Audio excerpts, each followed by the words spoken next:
إن الحمد لله نحمده ونستعينه ونستغفره ونؤمن به ونتوكل عليه ونعوذ بالله من شرور أنفسنا وسيئات أعمالنا. من يهده الله فلا مضل له ومن يضلله فلا هادي له، وأشهد أن لا إله إلا الله وحده لا شريك له، وأشهد أن محمدًا عبده ورسوله. أما بعد فإن خير الحديث كتاب الله، وخير الهدي هدي محمد صلى الله عليه وسلم، وشر الأمور محدثاتها، وكل محدثة بدعة، وكل بدعة ضلالة، وكل ضلالة في النار. قال الله جل وعلا في كلامه المجيد: أعوذ بالله من الشيطان الرجيم.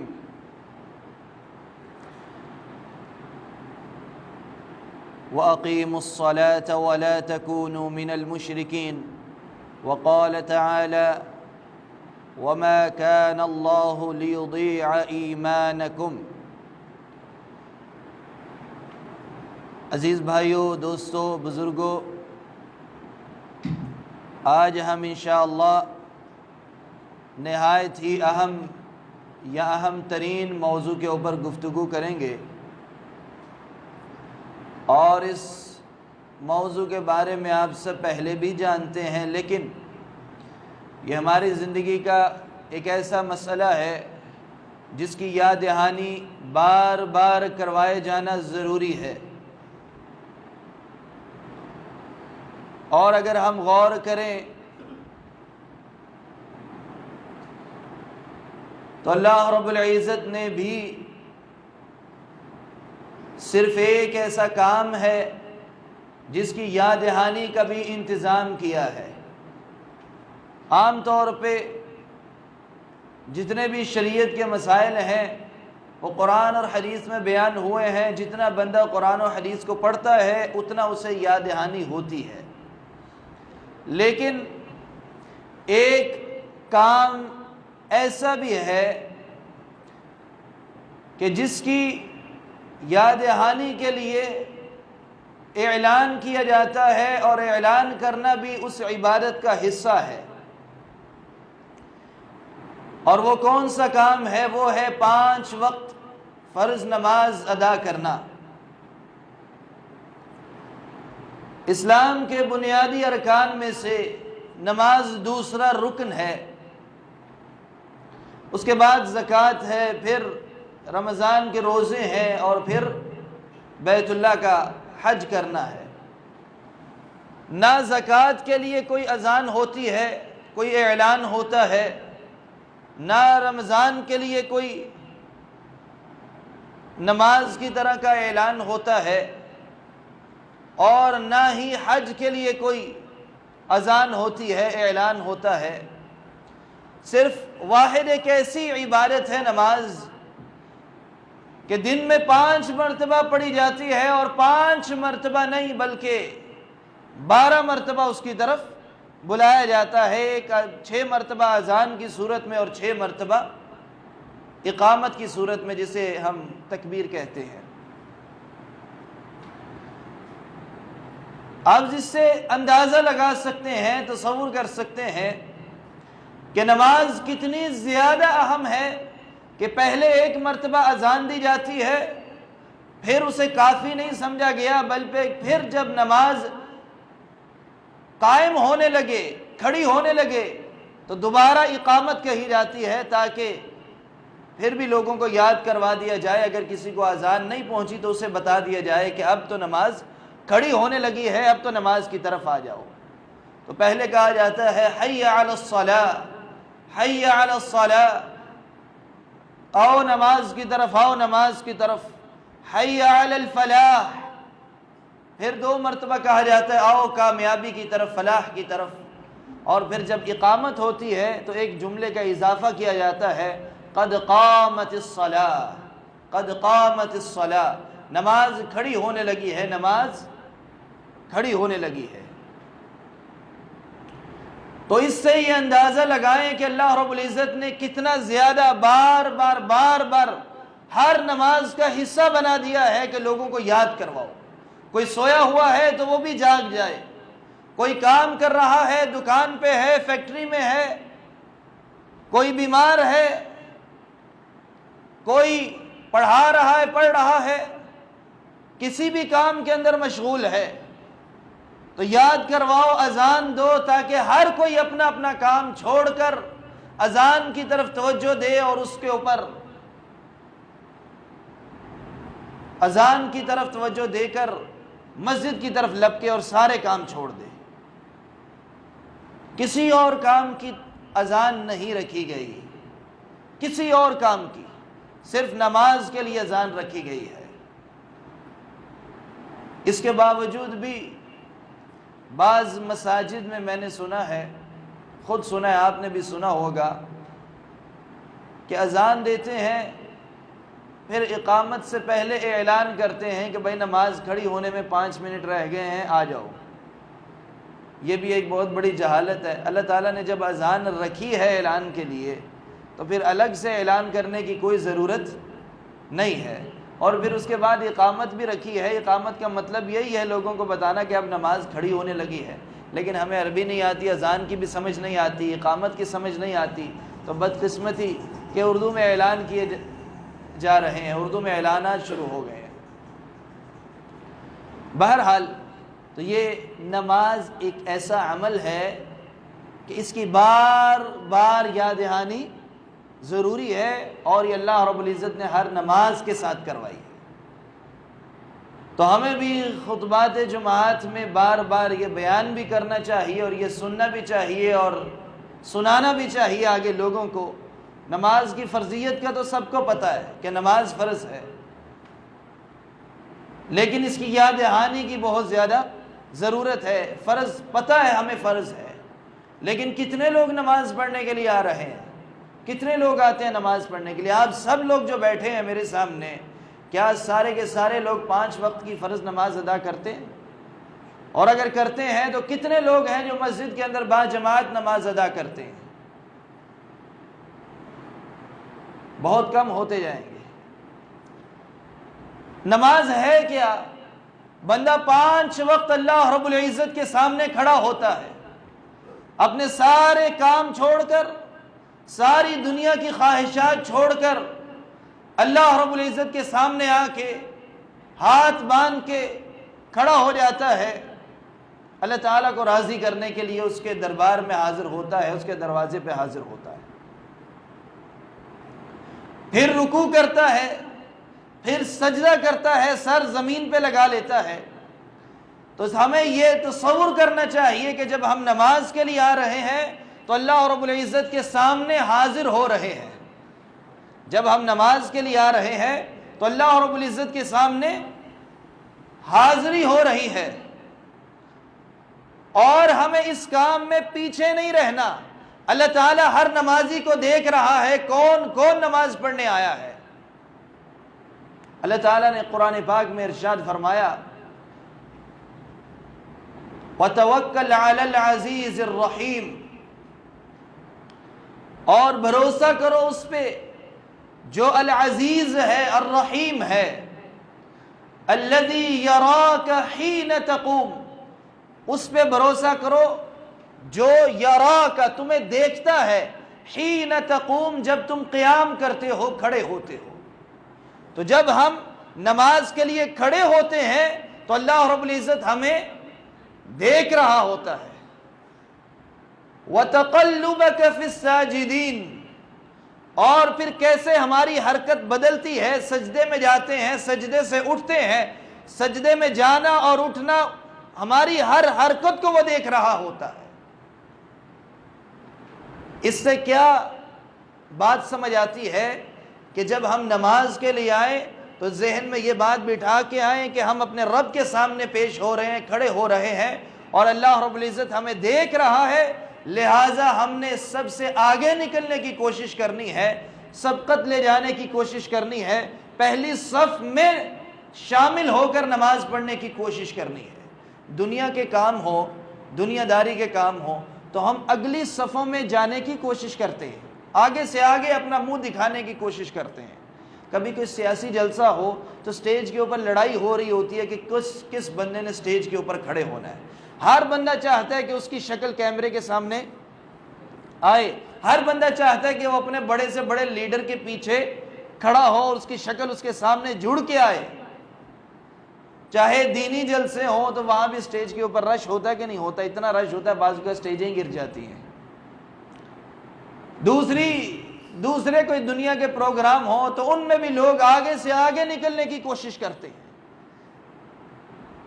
لیکن جب نماز کی باری آتی ہے، اللہ تعالیٰ کے سامنے حاضر ہونا ہوتا ہے، تو پڑھنے نہیں آتے اکثر لوگ. اور اگر پڑھنے آ بھی جاتے ہیں ہم لوگ تو اتنی سستی کر کر کے آتے ہیں کہ پہلی رکعت کے اندر پہلی صف بھی مکمل نہیں ہوتی، بعض اوقات دوسری رکعت میں یا تیسری رکعت میں جا کے دوسری صف ہو رہی ہوتی ہے.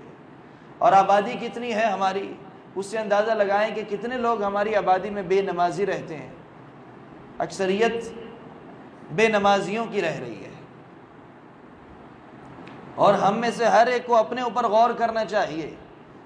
مجھے اپنے اوپر غور کرنا چاہیے، آپ کو، ہر ایک کو اپنے اوپر غور کرنا چاہیے. اب نماز کو ایک دوسرے طریقے سے سوچتے ہیں کہ نماز کی ایک اور اہمیت.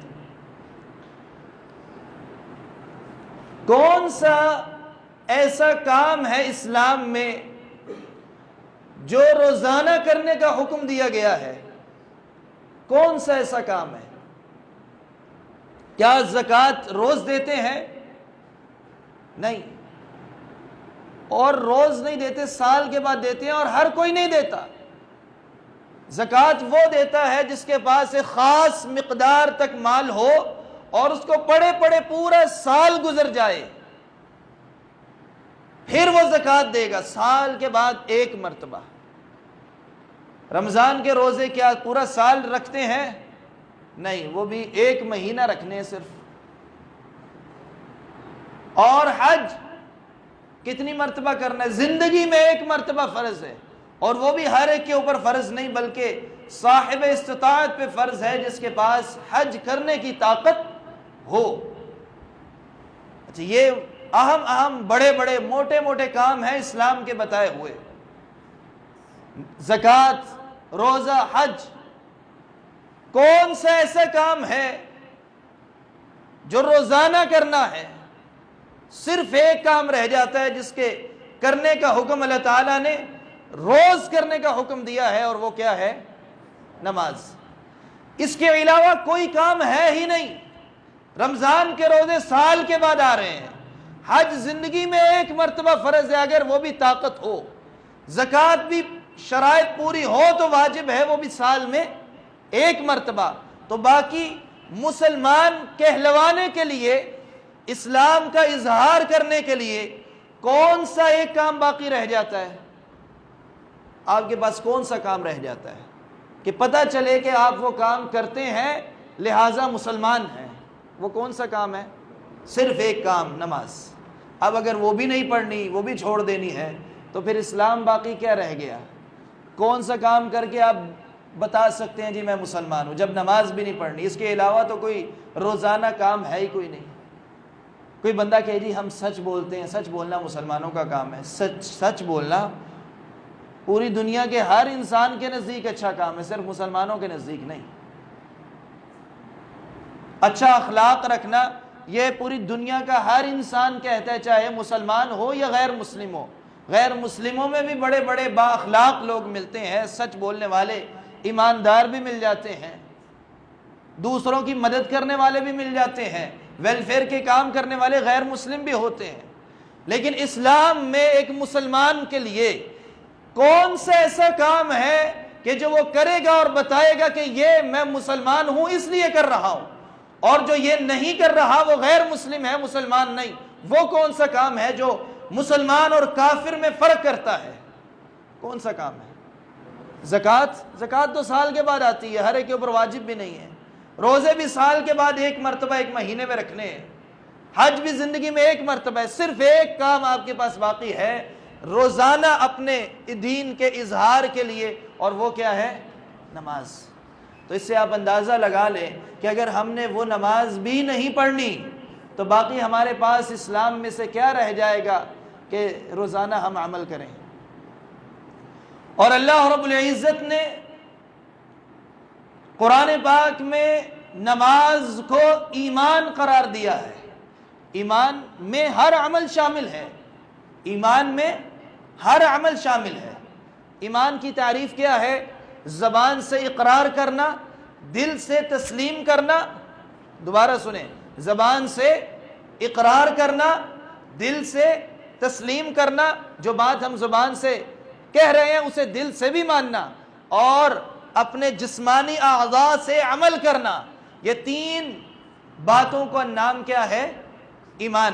اور یہ ایمان نیک اعمال کرنے سے بڑھتا ہے اور برائیاں کرنے سے، اللہ تعالیٰ کی نافرمانی کرنے سے کم ہوتا ہے۔ یہ ہے ایمان کی تعریف۔ تو ہمارا ہر عمل ایمان میں شامل ہے، حتیٰ کہ رسول اللہ صلی اللہ علیہ وسلم نے یہاں تک فرمایا ایمان کی 70 شاخیں ہیں، اعلیٰ، سب سے اعلیٰ شاخ، بلند شاخ، سب سے اوپر والی شاخ لا الہ الا اللہ ہے، اللہ تعالیٰ کی توحید۔ وَأَدْنَاهَا، اور سب سے چھوٹی شاخ، ادنا شاخ، اِمَاطَةُ الْأَذَى عَنِ الطَّرِيقِ، راستے سے تکلیف دہ چیز کو ہٹانا ہے۔ تو ایمان میں بہت ساری شاخیں ہیں، بہت سارے اعمال ہیں، ہر نیک عمل ایمان کا حصہ ہے، ایمان کا جز ہے۔ اور آگے فرمایا وَالْحَيَاءُ شُعْبَةٌ مِّنَ الْإِيمَانِ، وَالْحَيَاءُ، اور حیا، شرم، شُعْبَةٌ مِّنَ الْإِيمَانِ، یہ بھی ایمان کی ایک شاخ ہے، ایمان کا جز ہے، ایمان کا حصہ ہے۔ حیا ہمارے اندر آج کل کم ہو گئی ہے کہ نہیں ہو گئی؟ بے حیائی زیادہ ہو گئی ہے۔ حیا بھی ایمان کا شعبہ ہے، جز ہے، ایک شاخ ہے، حصہ ہے۔ تو ایمان کے بہت سارے اعمال، سارے عمل ایمان میں شامل ہیں، لیکن اس کے باوجود اللہ رب العزت نے خاص اکیلی نماز کو ایمان کہا ہے۔ قرآن پاک میں صرف نماز کو ایمان کہا ہے، یہ بتانے کے لیے کہ اگر نماز نہیں ہوگی تو ایمان پورے کا پورا ختم ہو جائے گا، باقی جتنے چاہے اعمال کرتے رہو، ایمان بچانے کے لیے سب سے پہلے نماز والا عمل کرنا ضروری ہے۔ اور اس کی دلیل کیا ہے؟ دوسرا پارہ جہاں سے شروع ہوتا ہے سورہ بقرہ میں، وہاں اللہ رب العزت نے قبلے کی تبدیلی کا بیان کیا ہے، بے شمار آیات ہیں۔ اللہ کے نبی صلی اللہ علیہ وسلم چاہتے تھے کہ قبلہ تبدیل ہو جائے۔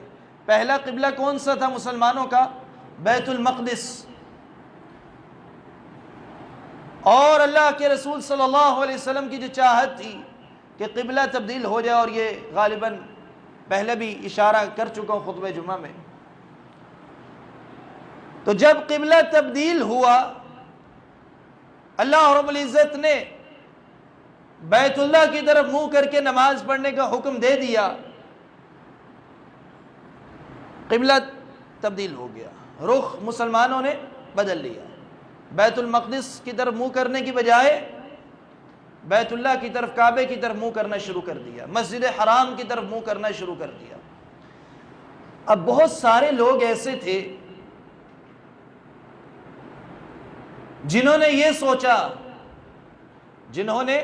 بہت سارے لوگوں نے یہ سوچا کہ ہماری پہلی نمازیں جو ہم نے بیت المقدس کی طرف منہ کر کے پڑھی تھیں، اب تو قبلہ تبدیل ہو گیا ہے، اب تو بیت اللہ کی طرف منہ کر کے نماز پڑھنی ہے، تو پچھلی نمازوں کا کیا ہوگا؟ شاید وہ ضائع ہو گئی ہیں۔ انہوں نے یہ سوچا، ان کے ذہن میں خیال آیا، تو اللہ رب العزت نے اس موقع پہ ایک آیت کریمہ نازل فرمایا وَمَا كَانَ اللَّهُ لِيُضِيعَ إِيمَانَكُمْ، اللہ تعالیٰ تمہارا ایمان ضائع کرنے والا نہیں ہے، اللہ تعالیٰ تمہارا ایمان ضائع نہیں کرے گا۔ ان کو ڈر کس بات کا ہوا تھا؟ کیا ضائع ہو سکتا ہے؟ نمازیں۔ پہلی نمازیں، سابقہ نمازیں جو بیت المقدس کی طرف منہ کر کے پڑھی تھی، اللہ رب العزت نے یہ نہیں فرمایا تمہاری نمازیں ضائع نہیں ہوں گی، بلکہ کیا فرمایا؟ اللہ تعالیٰ تمہارا ایمان ضائع نہیں کرے گا۔ تو نماز کے بارے میں لفظ ایمان استعمال کیا گیا کہ تمہارا ایمان ضائع نہیں کرے گا۔ مطلب یہ ہے کہ جس کی نماز ضائع ہو جائے وہ یہ سمجھے کہ اس کا ایمان ضائع ہو گیا ہے۔ اسی لیے اللہ تعالیٰ نے انہیں فرمایا، جب انہیں نماز کے ضائع ہونے کا خدشہ ہوا پچھلی نمازوں کے، تو اللہ تعالیٰ نے انہیں ایمان کہا نمازوں کو، کہ اللہ تعالیٰ تمہارا ایمان ضائع نہیں کرے گا، یعنی پہلی نمازیں بھی تمہاری محفوظ رہیں گی۔ اس سے کیا پتہ چلا کہ جو نمازیں ضائع کر رہا ہے وہ یہ سوچے، یہی تصور کرے کہ میرا ایمان ضائع ہو رہا ہے۔ جنت کیا اتنی آسانی سے مل جائے گی کہ ہم کچھ بھی نہ کریں؟ بیٹھے بٹھائے جنت مل جائے گی؟ اللہ کے نبی صلی اللہ علیہ وسلم کے صحابہ نے کیا کچھ بھی نہیں کیا جو انہیں خوشخبریاں مل گئیں؟ رضی اللہ عنہم ورضوا عنہ، اتنا بڑا ایک ٹائٹل مل گیا، ایک دعا مل گئی۔ جب بھی کسی صحابی کا نام لیتے ہیں تو ہم ساتھ کیا کہتے ہیں؟ رضی اللہ عنہ ورضوا عنہ، اللہ تعالیٰ اس سے راضی ہو گیا، وہ اللہ سے راضی ہو۔ یہ بڑی آسانی کے ساتھ مل گیا ہے سب کچھ۔ کیا انہوں نے کوئی کام نہیں کیا اسلام کے لیے؟ ان کی قربانیاں اٹھا کے دیکھیں، کتنی بڑی بڑی قربانیاں انہوں نے دی، بڑی بڑی سخت آزمائشوں سے صحابہ گزرے، پھر کہیں جا کے اللہ رب العزت نے ان سے جنت کے وعدے کیے۔ اور ہم نماز بھی نہیں پڑھ سکتے، ہم جان کی قربانی نہیں دے رہے، ہم مال کی قربانی نہیں دے رہے، کبھی کبھار کے صدقہ و خیرات کر دیتے ہیں، ہمت کر کے تو کر دیتے ہیں، لیکن صحابہ کے مقابلے میں جس طرح ابو بکر صدیق رضی اللہ عنہ اپنا پورا گھر اٹھا کے لے آئے اللہ کے نبی صلی اللہ علیہ وسلم کی خدمت میں، اس جیسی قربانی دینے کی کسی کی جرت ہے ہمارے اندر؟ نہ جان کی قربانی اس طرح کی دے سکتے ہیں، نہ مال کی دے سکتے ہیں، نہ اپنا وقت اللہ کے راستے میں لگانے کے لیے تیار ہیں، اور نماز بھی نہیں پڑھ رہے، تو پھر جنت کیسے ملنی ہے؟ ہمیں بیٹھے بٹھائے مل جانی ہے۔ جنت اتنی سستی ہے، مفت کی ہے کہ بس مسلمانوں کے گھر پیدا ہو جانے سے ہی مل جانی ہے، تو یہ بہت بڑی غلط فہمی ہے۔ قیامت کے دن سب سے پہلے جو سوال ہوگا کس چیز کا ہوگا؟ آج کل اگر آپ یوٹیوب نکال کے دیکھیں، ویسے ہی کھولیں، یوٹیوب بھی آج کل ہمارا فیملی ممبر بن گیا ہے، اس طرح استعمال ہوتا ہے کہ جیسے ہماری فیملی کا حصہ ہے، چلیں انٹرنیٹ کہہ لیں یا یوٹیوب کہہ لیں، ایک اہم ضرورت بن گئی ہے، اور اس کا استعمال اتنا زیادہ ہو گیا کہ بندہ ایک مرتبہ کھول لے تو ایسی دنیا ہے کہ واپس ہی نہیں آتا، اسی کے اندر پھنستا چلا جاتا ہے اور پتہ ہی نہیں چلتا، گھنٹوں کے گھنٹے وہاں برباد ہو جاتے ہیں، ہر کسی کے، میرے اور آپ کے ہر کسی کے، وہ چیز ہی ایسی ہے۔ یوٹیوب کھول کے دیکھیں تو پچھلے دنوں اسلامی موضوعات اگر دیکھیں، کچھ لوگ تو ایسے نا ویسے ہی ان کو دین سے کوئی رغبت ہی نہیں ہے، دین کی بات سننے کا کوئی شوق ہی نہیں ہے، لیکن جن کو ہے ان کی بات کی جا رہی ہے، ان کو بھی دیکھیں تو پچھلے دنوں یا ابھی بھی یہ موضوع بڑا چل رہا ہوگا محرم کے مہینے میں، واقعہ کربلا، یزید کے بارے میں بے شمار بیانات آ رہے ہوں گے، بے شمار کلپ آ رہے ہوں گے، نئے سے نیا مفتی اس موضوع پہ تقریر کر رہا ہوگا، یا اسی جیسے وہ موضوعات جو مسلمانوں کے درمیان اختلاف کا سبب بنتے ہیں، ایسے موضوعات کی بھرمار موجود ہوگی، لیکن بہت کم لوگ ہوں گے جو آپ سے یہ کہیں، کوئی ایسا کلپ بنا کے بھیجیں کہ بھائی نماز پڑھو، فجر کی نماز پڑھی ہے کہ نہیں پڑھی، ظہر کی نماز پڑھی ہے کہ نہیں پڑھی۔ اس قسم کی ویڈیو آپ کو دیکھنے کو ملتی ہے یا نہیں دیکھنے کو ملتی؟ نماز کے بارے میں یاد دہانی کروانے والی ویڈیو ملتی ہے، بہت کم، شاذ و نادر۔ لیکن اس کے برعکس اگر کوئی اختلافی موضوع ہو تو ایک بھرمار موجود ہے، طوفان موجود ہے، ایک دوسرے کو گالیاں دینے کا، ایک دوسرے پہ لعن طعن کرنے کا، اور وہ سارے ایسے مسائل ہیں جن میں سے کسی مسئلے کے بارے میں ہم سے نہ قبر میں پوچھا جائے گا نہ قیامت کے دن پوچھا جائے گا. اور ہم سے جو پوچھا جائے گا وہ کیا ہے؟ قیامت کے دن پہلا سوال کیا ہوگا؟ اول ما یحاسب به العبد یوم القیامہ، پہلا حساب قیامت کے دن بندے کا جو ہوگا وہ کون سا ہوگا؟ نماز کا ہوگا. نہ اس کے بارے میں ہم بولتے ہیں، بہت کم بولا جاتا ہے، اور نہ ہم زیادہ سنتے ہیں. اختلافی مسائل ہم بہت زیادہ چھیڑ لیتے ہیں، اور ان کو چھیڑ کے ہم بحث و مباحثہ کرتے ہیں، چسکے لیتے ہیں، وقت ضائع کرتے ہیں، ایسے مسئلوں کے اندر الجھ کے رہ جاتے ہیں جن کا ہمارے سے کوئی تعلق نہیں ہے. تو میرے بھائیوں، ہمیں اس چیز کی طرف، ان کاموں کی طرف توجہ دینی چاہیے جو میرے اور آپ پہ ہر ایک کے اوپر فرض ہیں، جن کی ذمہ داری اللہ تعالیٰ نے لگائی ہے، اور قیامت کے دن جاتے ہی سوال ہونا ہے اور اس کا جواب دہ ہونا پڑے گا. تو ان میں سب سے پہلا کام کون سا ہے؟ نماز. سب سے پہلا کام نماز. اور یہ کسی کو بھی معاف نہیں ہے، کسی کو بھی معاف نہیں، ایک نماز بھی معاف نہیں. لمبی نمازیں چھوڑنا تو دور کی بات ہے، ایک نماز بھی کسی کو بھی معاف نہیں ہے، چاہے میں ہوں، آپ ہیں، کوئی بھی ہے. کسی بھی حالت میں انسان ہو، کوئی نماز کی کوئی رخصت، کوئی گنجائش نہیں ہے کہ چھوڑ دے. چھوڑنے کا تصور ہی نہیں ہے اسلام میں نماز چھوڑنے کا. کوئی سوچ بھی نہیں سکتا مسلمان ہو اور یہ سوچ لے کہ میں نماز چھوڑ دوں. صحابہ کے دور میں کوئی تصور بھی نہیں کر سکتا تھا. حتیٰ کہ منافقین بھی اپنے اسلام کو، جو ان کا ظاہری اسلام ہوتا تھا، دل میں کفر چھپا ہوتا تھا منافقین کے، لیکن جو ظاہری ایمان کا دعویٰ تھا اسے ثابت کرنے کے لیے وہ بھی نماز پڑھنے آتے تھے. اگرچہ سستی کر کے آتے تھے لیکن نماز وہ بھی پڑھتے تھے. تو ہم تو نماز پڑھ ہی نہیں رہے، تو ہم تو منافقوں سے بھی گئے گزرے ہیں. وہ تو سستی کر کے آ جاتے تھے کیونکہ دوسرے مسلمانوں کو، مومنوں کو اللہ کے رسول صلی اللہ علیہ وسلم کے سامنے انہوں نے ثابت کرنا ہوتا تھا ہم مسلمان ہیں. تو ہم نماز پڑھ ہی نہیں رہے اور ہم بے فکر ہو کے جنت کے ٹھیکیدار بنے ہوئے ہیں، مسلمانوں کے گھر پیدا ہوئے ہیں، جنت ہماری پکی ہے. تو یہ بہت بڑی غلط فہمی ہے. بے نمازیوں کا انجام آگ میں ہوگا. بے نمازی کا ٹھکانہ جنت نہیں ہے. کہاں ہے؟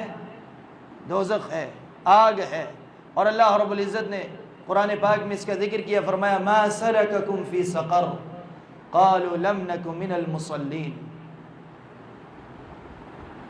دوزخ میں بے نمازیوں سے پوچھا جائے گا ما سلککم فی سقر، تمہیں یہ سقر وادی میں، جہنم کی ایک وادی ہے، آگ ہے، آگ کی ایک درجہ ہے جس کا نام ہے سقر. بے نمازیوں سے سقر میں پوچھا جائے گا تمہیں یہاں سقر میں کون لایا ہے، کیوں آئے ہو؟ قالوا لم نک من المصلین، وہ کہیں گے کہ ہم نماز پڑھنے والوں میں سے نہیں تھے.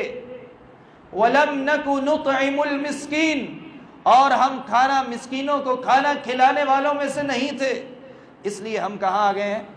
یہاں آگ میں، سقر میں جل رہے ہیں. آپ میں سے اور مجھ میں سے، ہم میں سب میں سے کوئی چاہتا ہے کہ ہم آگ میں جائیں؟ آگ کوئی معمولی چیز نہیں ہے، بڑا سکون اور آرام دہ جگہ نہیں ہے. ہم نے جہنم کا ذکر بھی آسان سمجھ لیا ہے. جہنم کا ذکر آتا ہے، آگ کا ذکر آتا ہے، ایک کان سے ہم سنتے ہیں، دوسرے کان سے نکال دیتے ہیں. ایسے لگتا ہے کہ شاید کہیں دیکھی تھی آگ ایک مرتبہ، کوئی چیز ہے، شاید ہم کبھی جا ہی نہیں سکتے، ہمیں آگ سے کوئی ٹینشن ہی نہیں ہے، کوئی تکلیف ہونی نہیں ہے، یا ہم آگ پروف بنے ہوئے ہیں کہ اگر آگ میں ڈال بھی دیے گئے تو بچ جائیں گے. ہم اس انداز سے آگ کا ذکر سنتے ہیں. کبھی تجربہ کر کے دیکھیں، آگ کے اوپر ذرا ہاتھ رکھ کے دیکھیں، کوئلے جلتے ہوں، کبھی باربیکیو کو کر رہا ہو تو تھوڑی دیر کے لیے سیخ ہی پکڑ کے دیکھ لے اوپر کر کے. کسی کے اندر جرت ہے تھوڑی دیر سے زیادہ ہاتھ اوپر کھڑا رکھ سکے؟ گرمی، تھوڑی سی گرمی ہے، تھوڑی سی معمولی سی، پوری آگ بھی نہیں جلی ہوتی، اس کی گرمی کی شدت بھی ہم برداشت نہیں کر سکتے. اور قیامت کے دن کی آگ، جو دنیا کی آگ سے کئی گنا زیادہ ہوگی، جس کے بارے میں اللہ تعالیٰ نے فرمایا قُوْ أَنفُسَكُمْ وَأَهْلِيكُمْ نَارًا، اپنے آپ کو اور اپنے اہل کو، اپنے گھر والوں کو آگ سے بچاؤ، اس آگ سے جس کا ایندھن پتھر ہے اور انسان ہے۔ پتھروں کو بھڑکا کے جو آگ جلائی جائے گی، اس کا ٹیمپریچر، اس کی گرمی کی شدت اور حدت کتنی زیادہ ہوگی، وہ آگ ابل رہی ہوگی۔ دنیا کے اندر بھی ایسی آگیں ہیں، ایسے لاوے ہیں کہ اگر آپ ان کی کبھی ویڈیو دیکھ لیں نا، حقیقت میں نہیں، ویڈیو دیکھ لیں تو آپ کو خوف آئے گا۔ کئی ایک ویڈیوز ایسی نظر آتی ہیں فیس بک وغیرہ پہ کبھی کبھی، کہ جہاں پہاڑوں کے درمیان لاوے ابل رہے ہیں، آگ کے سمندر پھٹ رہے ہیں، انہیں دیکھ کے خوف آتا ہے، دیکھ کے خوف آتا ہے۔ اور قیامت کے دن جہنم، جس کو اللہ تعالیٰ نے بھرنا ہے انسانوں سے، ہمیں کوئی ٹینشن ہی نہیں ہے، ہم بے فکر ہو کے بیٹھے ہوئے ہیں کہ نہیں جی ہم ان لوگوں میں سے نہیں ہوں گے، کوئی ہمارے پاس ایسی گارنٹی نہیں ہے۔ تو قیامت کے دن بچے گا کون؟ اس آگ سے جو آگ سے بچنے والے کام کر کے آیا ہوگا۔ اور سب سے پہلا کام کون سا ہے؟ نماز ادا کرنا۔ تو اس لیے اپنے آپ کو مسلمان کہلوانے کے لیے، اور یہ کوئی سخت فتویٰ نہیں ہے، جو بے نمازی ہے وہ دائرہ اسلام سے خارج ہے۔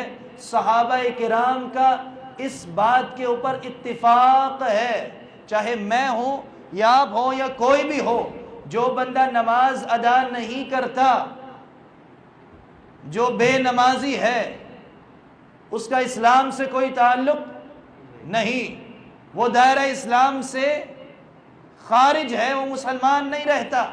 اپنے ایمان کو بچانے کے لیے نماز کی پابندی کرنا ضروری ہے۔ اور یہ بات کس کی میں کر رہا ہوں؟ اللہ کے رسول صلی اللہ علیہ وسلم کے صحابہ کا اجماع ہے۔ نماز چھوڑنا تو دور کی بات، صحابہ کے نزدیک اگر کوئی سستی سے نماز پڑھتا تھا تو اس کے بارے میں بھی وہ تصور یہ کیا کرتے تھے کہیں یہ منافق تو نہیں ہے کہ نماز میں بڑی تاخیر کر رہا ہے۔ چھوڑنے کا تو کوئی سوال ہی پیدا نہیں ہوتا تھا۔ اللہ کے رسول صلی اللہ علیہ وسلم نے فرمایا، حدیث مبارکہ ہے، من ترک الصلاة متعمدا فقد کفر۔ یہ حدیث غور سے سننی ہے۔ من ترک الصلاة، جس نے نماز چھوڑی، متعمدا، متعمدن، عمدن، جان بوجھ کر، ارادتاً، جس نے بغیر کسی عذر کے، بغیر کسی وجہ کے جان بوجھ کر نماز چھوڑی، فقد کفر، تو اس نے کیا کیا؟ کفر کیا۔ یہ کون کہہ رہا ہے؟ اللہ کے نبی صلی اللہ علیہ وسلم۔ کوئی ہم میں سے چاہتا ہے کفر میں جانا؟ کوئی کفریہ کام کرنا چاہتا ہے؟ کوئی تصور کر سکتا ہے کہ وہ کوئی کفریہ کام کرے؟ نہیں، ہم پناہ مانگتے ہیں اللہ تعالیٰ کی، ڈرتے ہیں اس بات سے کہ کوئی ہمارے اندر ایسا کام آئے، ایسی حرکت ہم سے سرزد ہو جو کفریہ ہو، لیکن لاشعوری طور پہ، کم علمی میں، نہ سمجھی میں ہم وہ کام کرتے جا رہے ہیں، نمازیں چھوڑتے جا رہے ہیں، چھوڑتے جا رہے ہیں، چھوڑتے جا رہے ہیں، اور کفر کرتے جا رہے ہیں۔ شیطان کا نام سنا ہے؟ شیطان کا نام کیا تھا؟ ابلیس۔ ابلیس کا ذکر اللہ تعالیٰ نے قرآن پاک میں کتنے مقامات پہ کیا ہے، اس کا واقعہ۔ اس نے کون سا جرم کیا تھا؟ اللہ رب العزت نے حکم دیا، وَإِذْ قُلْنَا لِلْمَلَائِكَةِ اسْجُدُوا لِآدَمَ فَسَجَدُوا إِلَّا إِبْلِيسَ أَبَى وَاسْتَكْبَرَ وَكَانَ مِنَ الْكَافِرِينَ۔ وَإِذْ قُلْنَا، اور جب ہم نے کہا، لِلْمَلَائِكَةِ، فرشتوں سے، اسجدوا لآدم، آدم کو سجدہ کرو، فسجدوا، تو انہوں نے سجدہ کیا، فرشتوں نے کر لیا، الا ابلیس، سوائے ابلیس، ابا، ابا، اس نے انکار کیا، واستکبر، اور تکبر کیا، انکار کیا اور تکبر کیا، وَكَانَ مِنَ الْكَافِرِينَ، اور وہ کن لوگوں میں سے ہو گیا؟ کن میں سے؟ کافروں میں سے۔ یہ کون کہہ رہا ہے؟ یہ قرآن کہہ رہا ہے وَكَانَ مِنَ الْكَافِرِينَ۔ ایک سجدے کے انکار سے، ایک سجدہ، زیادہ سجدوں کی بات نہیں ہو رہی، پوری نماز کی بات نہیں ہو رہی، ایک سجدے کے انکار سے ابلیس کافر ہوا۔ اور وہ سجدہ کرنا بھی کس کو تھا؟ آدم کو، لیکن اللہ کے حکم سے کرنا تھا، اللہ کے حکم سے کرنا تھا۔ اس سجدے کو ابلیس نے چھوڑا تو کافروں میں سے ہو گیا۔ اور ہم اللہ تعالیٰ کو سجدہ جس کا کرنے کا حکم ہے، اور ایک سجدہ نہیں، دن میں کتنے سجدے ہیں ایک نماز میں، اور پھر 5 نمازوں میں چھوڑتے جا رہے ہیں، چھوڑتے جا رہے ہیں، چھوڑتے جا رہے ہیں، اور پھر بھی ہم کیا ہیں؟